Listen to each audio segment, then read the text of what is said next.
The Garden Report is powered by Prize Picks, the exclusive daily fantasy partner of the CLNS Media Network. Hey, Bobby Manning here. Welcome to the Garden Report, and we're going to talk some Summer League here as the Celtics continue their training camp. Celtics Summer League opener is going to take place on Saturday. We know the roster now. We talked about that earlier with Noah Delzell down at Anton Watson and Baylor Shireman's introduction to the community in an event after their practice today. So we heard a ton from those two. And they're going to be the two faces most people are watching heading into this summer session with the team. There's plenty of players who already impacted the Celtics last year, and the Neemias Queta played a depth big role for the Celtics. Jaden Springer mixed in a few different points late in games. Could potentially see his role expand this year, but I'm not counting on it given the backcourt that they have, save for injuries. And then you look at Jordan Walsh, who spent most of last year in Maine and probably will again. I know O'Shea Brissett's still out of the picture here, and Shvi Mihailuk's a free agent as well. So there's a chance if those guys go, maybe a depth forward spot opens up.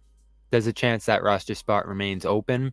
So I don't think you can rule out Jordan Walsh either. But we talked to him for the first time today, and I'm intrigued by him. He's the guy I want to see more than any other player, and he's the name, I think, that could emerge over any other on the Celtics Summer League team as someone who impacts the Celtics early in this season, beyond guys that we saw last year, and that's Anton Watson, the second-round pick for the Celtics.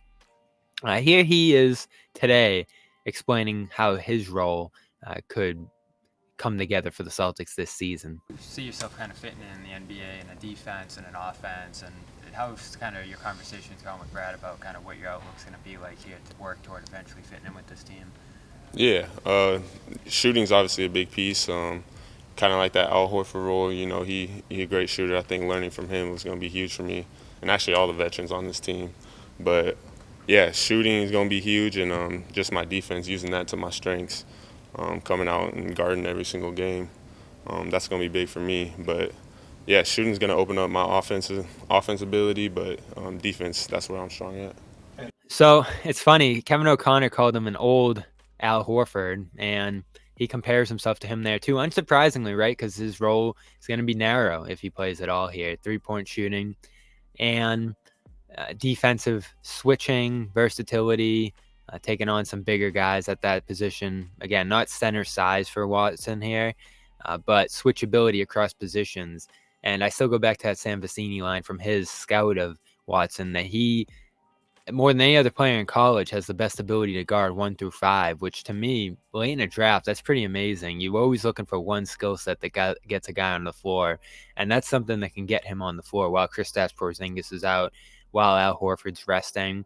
But does he bring a threat on the offensive side of the ball? You look at his college tape, and he's so hesitant sometimes to shoot that three, so it's no surprise to hear Brad saying that he's got to shoot like he's never shot before. DJ McClay sharing a similar sentiment here today. And even Baylor Shireman, when we were talking to him this afternoon, got toward that kind of statement of, we want to see him shoot. We want to see what he's capable of there. He's a much better shooter, McClay said today, than people realize. And that percentage went up every year he was in college there. So if that three develops, if that three shines here in Summer League, I think that's the single most important thing to watch for in this Summer League. Anton Watson, does he shoot 37, 38, 39, 40% from three?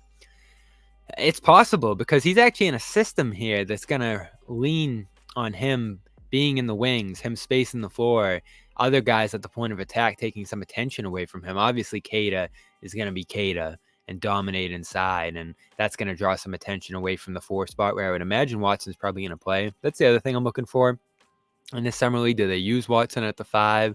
Do they use him at the 4? Try to play a stretch 4 role next to a center. We know the Celtics like to play double big, and if he does show to be a 4, that increases the odds that he could play in some diverse lineups as the Celtics try to navigate rest, maybe some injuries, and of course Porzingis' absence to open the year. So I'm high on Watson. I'm excited to see what he's capable of here.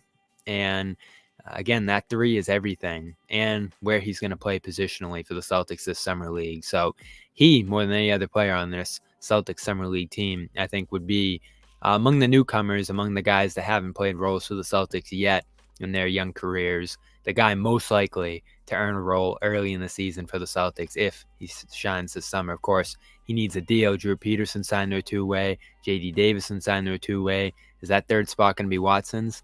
Have to bet on that. And I think he's going to earn it. So watch out for Watson at Summer League, as I will be out there. In Vegas this weekend, Celtics, Watson, all the rest getting going against Miami on Saturday around 6:30. We are brought to you by PrizePicks. Go to prizepicks.com/CLNS. Use the code CLNS for a 100% deposit match up to $100. Pick 2 players or more and go more or less on their projections. You got Angel Reese, you got Caitlin Clark every night in the WNBA right now, and you got baseball going on as well. I'm sure there's some fun, more or less projections for the Red Sox right now as they get hot this summer. And if you want to go see a game at Fenway, check out Game Time app.